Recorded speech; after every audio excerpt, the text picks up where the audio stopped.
Hi, today I'm going to show you how to do input in Java. So we're going to start a new project, Java with Ant, Java application, next. Let's call it input all sorts. Okay, I go finish and it creates the project. Then I'm going to just remove these comments and we're going to start here. So we declare a string. Let's call it str. I know you will want to call yours something interesting and relevant. Remember, you use variable names that match what you're talking about. So int num, I'm declaring an integer called num. Then I'm going to declare a double, a real number called, let's call it dub, D-U-B, and then a character called ch. And we're going to learn how to input all four of these. The input for all four is different. So str, you must input saying j option pane dot show input dialog. Brackets, quotes. This is where you put your message. Input or input a sentence, let's say. Okay. Now you'll notice J option pane is underlined in red. If I hover there, it says cannot find symbol. If I click on the light bulb, it suggests what to do to fix it, add import. And if I click on that, did you see it added this line of code, which means it's told NetBeans where to find the J option pane class, which is in the javax.swing package. Now I must input num. So input num. We have to say integer.parseInt to input a num. And then we put our brackets. Then we say j option pane dot show input dialog.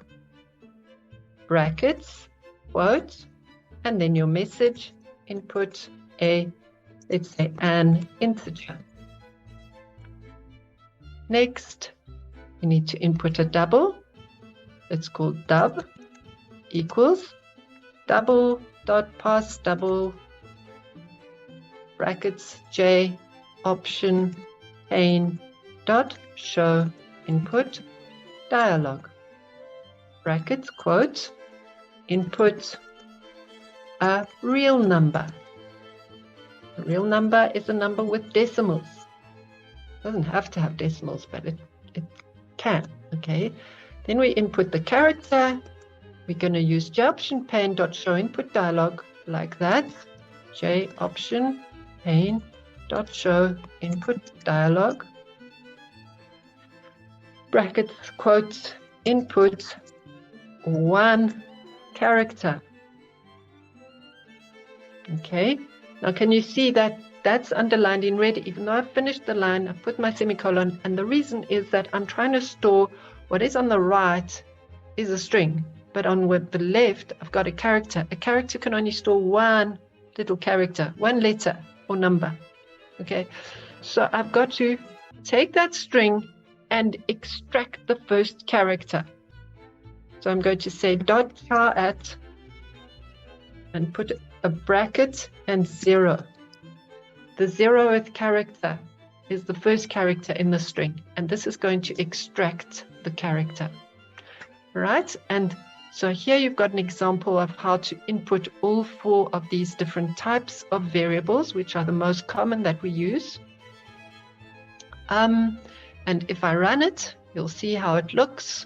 You'll notice these little messages come up. So I'll click there to run it.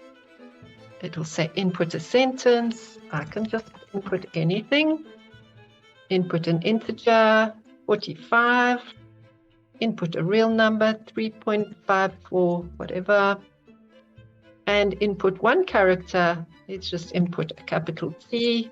And program's just going to end because I haven't done any output, but I wanted to teach you how to do input. And please notice that to input a string, you use j option pane dot show input dialog. To input an int, you use integer.parseInt, JOption pane.show input dialog. To input a double, you say double.parseDouble, JOption pane.show input dialog. To input a character, you say JOption pane.show input dialog, but you add the .char at 0 on the end. Now, I'm going to add a shortcut on the end of this video to show you how to generate, how to record macros, because that will make your programming much easier. So I've been typing here, but I've actually, a much faster way would be str equals, if I say Alt F3 on my computer, I've set it up as Alt F3, ta-da, I don't need to type out JOption pane.show input dialog. Saves me a lot of time. So if you want to do that, go and watch the second video that I'm going to link below here. And that's all for today. Goodbye, and keep practicing your Java.